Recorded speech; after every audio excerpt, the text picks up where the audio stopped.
Hey guys, welcome back to CCL Biology, the channel for easy to understand biology lessons. If you are a high school student who needs some help with your general biology or AP biology class, or if you're a college student who's taking an intro bio course, this is the place for you. I am your friendly bio nerd, and thank you so much for tuning into my channel. In this video, I'm going to be talking about ions and ionic bonds. So if you want to get a better understanding about ions and ionic bonds, then stay tuned.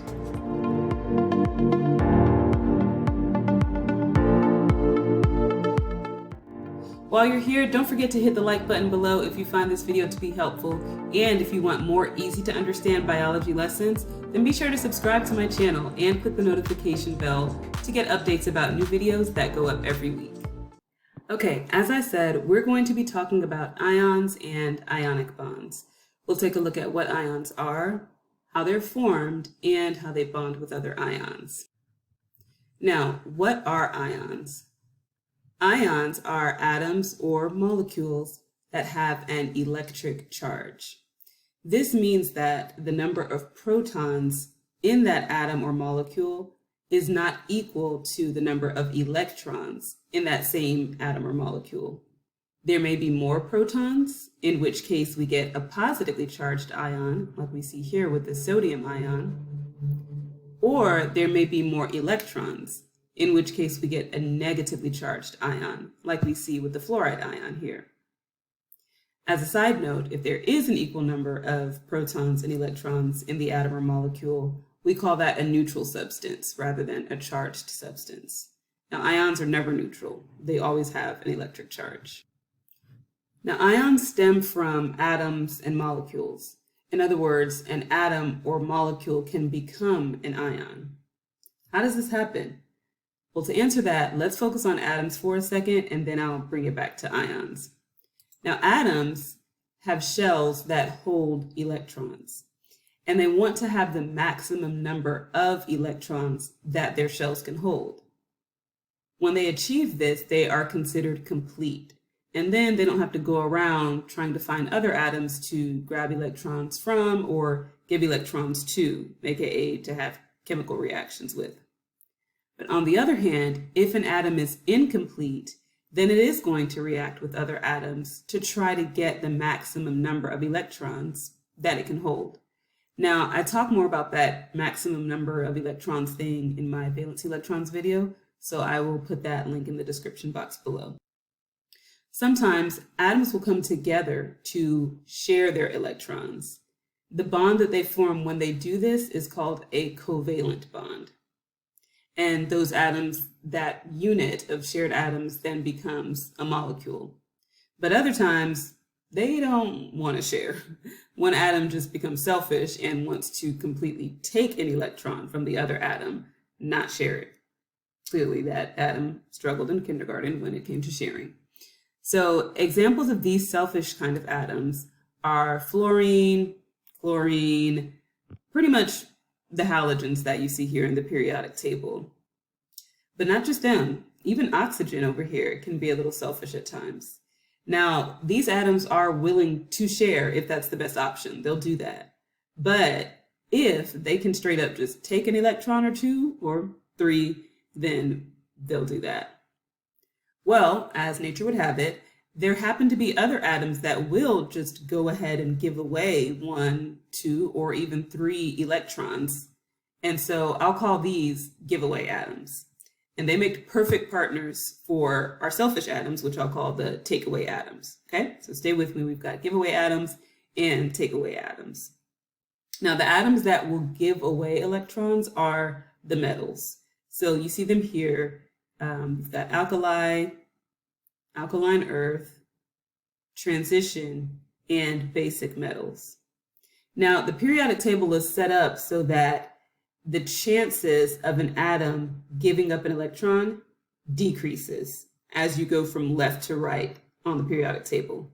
So the alkali metals here to the left, these are the ones starting with 3, not counting that hydrogen up there, but starting here with lithium. These are the ones that are most likely to give an electron away. Now that likelihood decreases as we move right on the periodic table, okay? Now, by the time we get over here to the right-hand side, things have flipped. Now you have atoms that are more likely to take an electron, like we talked about earlier, the takeaway atoms, okay? Now, that's not counting these noble gases here. They're excluded. They're chilling because they're complete.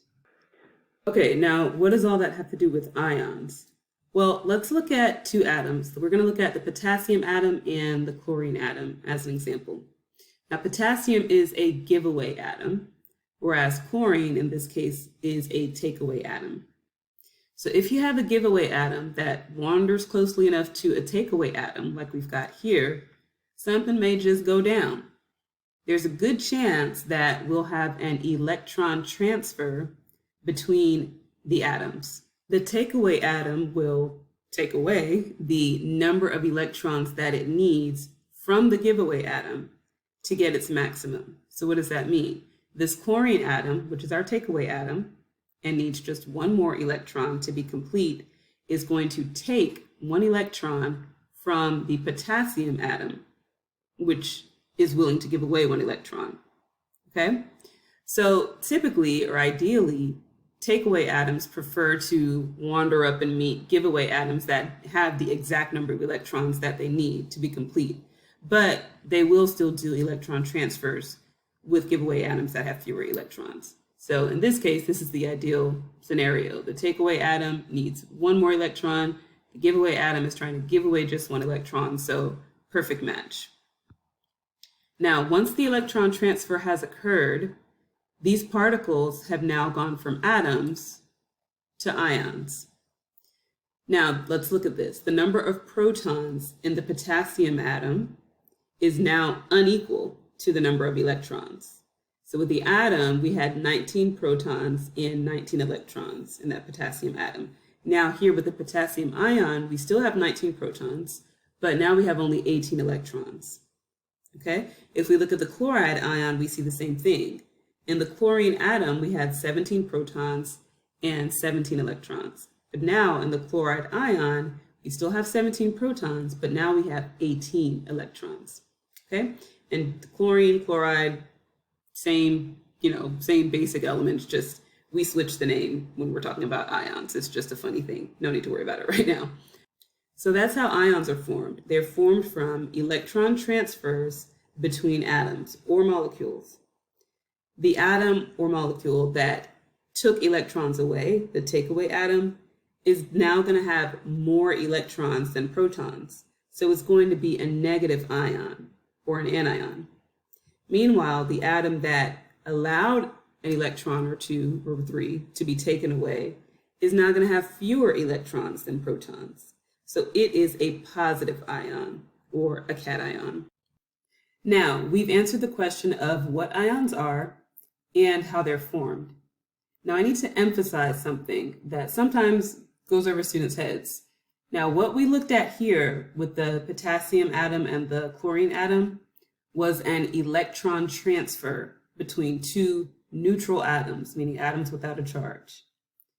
This is not an ionic bond. I repeat, this is not an ionic bond. An ionic bond happens when ions are attracted to each other. That means that you have to have ions present in the first place so that they can be attracted to each other. That's what happened in our example. We had a potassium atom and a chlorine atom form a bond to create a potassium ion and a chloride ion. Now we have two ions that can go and form ionic bonds, either with themselves or with other ions. Okay, so let me say this one more time. When neutral atoms or molecules complete an electron transfer, that in itself is not an ionic bond, but it does create ions that can then go forward to have an ionic bond, either with themselves or with other ions. So let me use an everyday example to illustrate what I'm talking about. Let's say that someone wants to bake an apple pie. All right, so to do that, they need the ingredients. They got to go to the grocery store. So they go to the store, they get the apple pie ingredients and they put them in their shopping cart. Okay? Now, before they can leave the store, there has to be a transfer. There's going to be an exchange. That person is going to transfer money over to the store via the cashier. And then the store is going to allow that person to leave with their products, with those apple pie ingredients via the cashier. So there's a transfer, there's an exchange. You get that person gets the store's products and the store gets that person's money. Okay? So they have gotten their ingredients, they did the exchange, they get back home, take the ingredients out. Now, at that point, they can't say, oh, I've made my apple pie, because they haven't. Now, what happened was the transfer, there was an exchange, and they have the ingredients to make the pie, but they haven't put those ingredients together. They haven't used heat and baking to bond those ingredients together to actually make the pie. They've really done only the first step, which is getting the ingredients. Not until they actually mix and put all those fun ingredients together and bake it and whatever else you do to make pie, can they actually say, I've made an apple pie. So this is kind of the same concept when I'm talking about, the ionic bond. It's kind of like a two-step thing. First, there has to be a transfer. There has to be a transfer of electrons between atoms. When that happens, that's not the ionic bond. That's just a transfer that created the ingredients, aka the ions, that are needed to make an ionic bond. So once we have that electron transfer, now we have ions. Just like the pie ingredients, we've got to bring those ions together. They've got to be attracted to each other. And then once they come together, then we have an ionic bond. Now with that, let's talk about ionic bonds. An ionic bond happens when cations, or positively charged ions, and anions, or negatively charged ions, are attracted to each other. Not when neutral atoms are attracted to each other, but when charged ions are attracted to each other. Now, ionic bonds can form between any two ions as long as they are oppositely charged. It doesn't have to be between the same ions that were formed by the atomic bond between what we'll call their parent atoms. So what do I mean by that? So let's go back. So we saw that the potassium atom and the chlorine atom formed two ions, the potassium ion and the chloride ion, like we're seeing here again. But these two ions aren't restricted to bonding only with each other. They can bond with each other, but the potassium ion, the positive potassium ion, is free to bond with any negatively charged ion. And the negative chloride ion here is free to bond with any positively charged ion. So let's see what happens when the potassium ion meets up with a bromide. This is an anion, a negatively charged ion that was formed when its bromine parent atom took an electron from some giveaway atom in the past. All right, so we've got these two ions here, and they are oppositely charged. So there's going to be an attraction there. Now, let me also just say that attraction in the chemical sense or chemistry sense is different from kind of how we use attraction typically in the everyday social sense. So when we're talking about attraction between two people, we're usually kind of just talking about a feeling. So two people may be attracted to each other, but not act upon it. They may not do anything about it. But in the biology/chemistry world, when we're talking about attraction, we usually mean action. So when two particles are attracted to each other, that means they're moving toward each other. And they may not always reach each other for one reason or another, but there is movement when we're talking about attraction. Okay, so let's get back to this potassium and this bromide. Now, the negatively charged bromide is attracted to the positively charged potassium, and therefore they're going to come together and form a bond. Now, the difference between what's happening here with this potassium ion and the bromide ion versus what we saw earlier with the potassium atom and the chlorine atom is that here with these two ions, they're forming a bond because of an attraction between the opposite charges. They're not coming together to transfer electrons like what the atoms were doing. They're coming together because they have opposite charges and they're attracted. That is an ionic bond.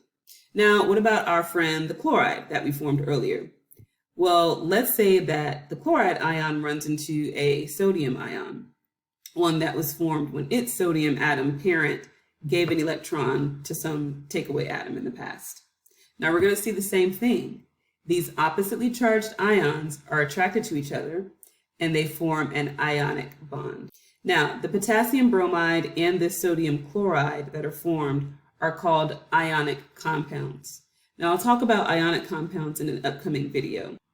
But I want you to notice that back here, when the potassium atom and the chlorine atom came together to do an electron transfer, they didn't stay together.